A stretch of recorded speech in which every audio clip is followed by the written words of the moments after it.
우리가 매일같이 듣는 이야기, 바로 정치 이념이죠. 이건 마치 단단한 성벽처럼 우리 편과 저 편을 나누는 것 같아요. 근데 만약에 그 견고해 보이는 성벽이 사실은 바람 불면 흩어지는 구름 같은 환상이라면 어떨까요? 오늘 이 시간에는요, 잠시 정치적인 논쟁은 내려놓고 철학과 심리학의 눈으로 이념의 본질이 대체 뭘까 한번 들여다보려고 합니다.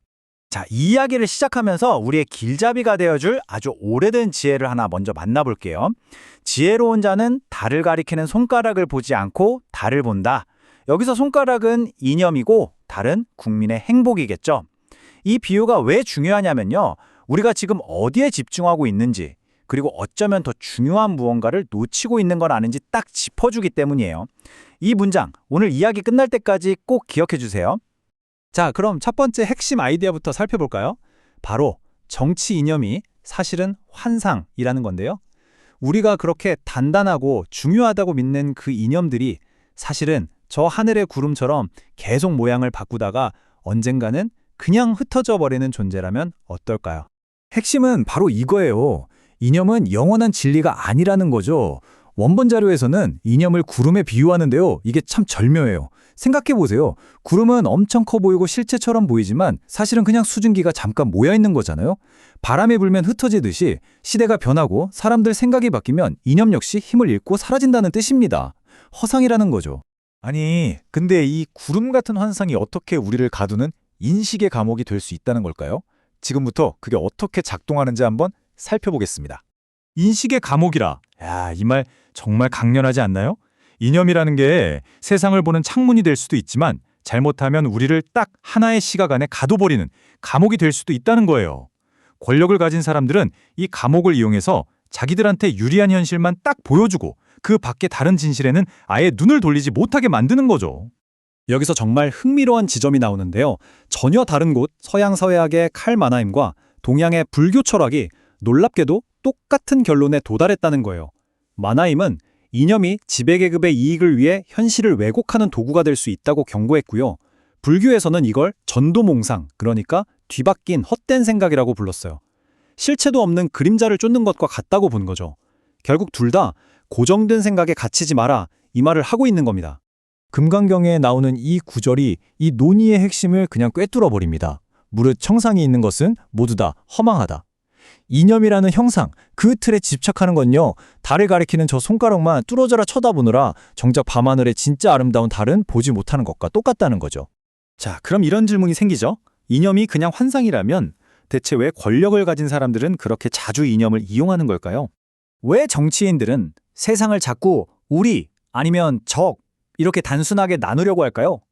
여기에는요, 복잡한 정책 실패 같은 건 싹 가려주고 대중을 가장 쉽게 움직일 수 있는 아주 강력한 심리적인 원리가 숨어 있습니다. 그게 바로 사회의 정체성 이론입니다. 아주 간단해요. 밖에 가상의 적을 하나 만들어 놓으면 안에서는 저절로 똘똘 뭉치게 된다는 거예요.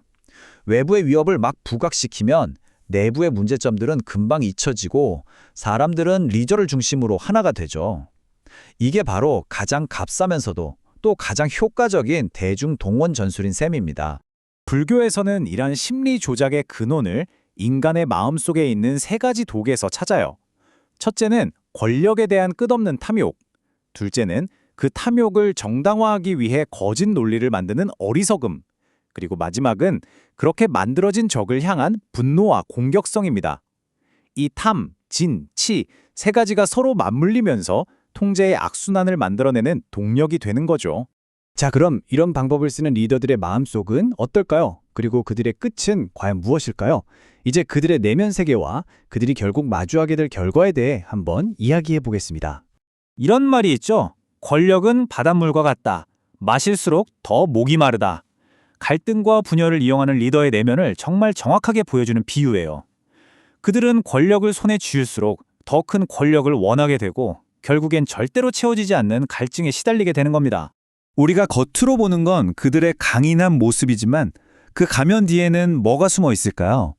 바로 더 많은 걸 원하는 가래, 모든 걸 잃을지 모른다는 공포, 그리고 나만이 옳다고 믿는 치명적인 오만입니다. 이 세 가지가 그들의 내면을 지배하는 진짜 모습이라고 할 수 있죠.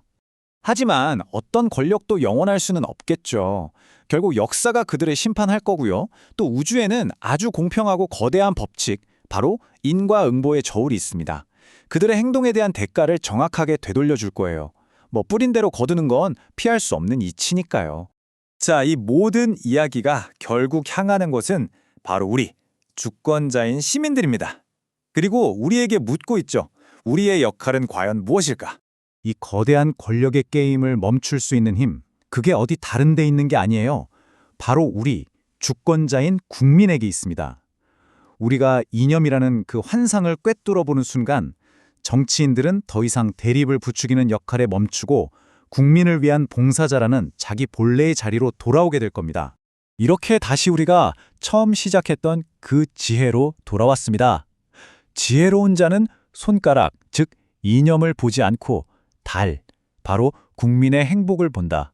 이것이야말로 이 모든 환상을 꿰뚫어 보고 본질로 나아가는 우리에게 가장 필요한 길잡이가 아닐까요? 그래서 이제 마지막 질문은 바로 여러분 자신에게 향합니다. 지금 당신은 달을 향해 뻗은 저 손가락을 보고 계신가요? 아니면 그 손가락 너머에 환한 달을 보고 계신가요? 어쩌면 그 선택에 우리의 미래가 달려 있는지도 모릅니다.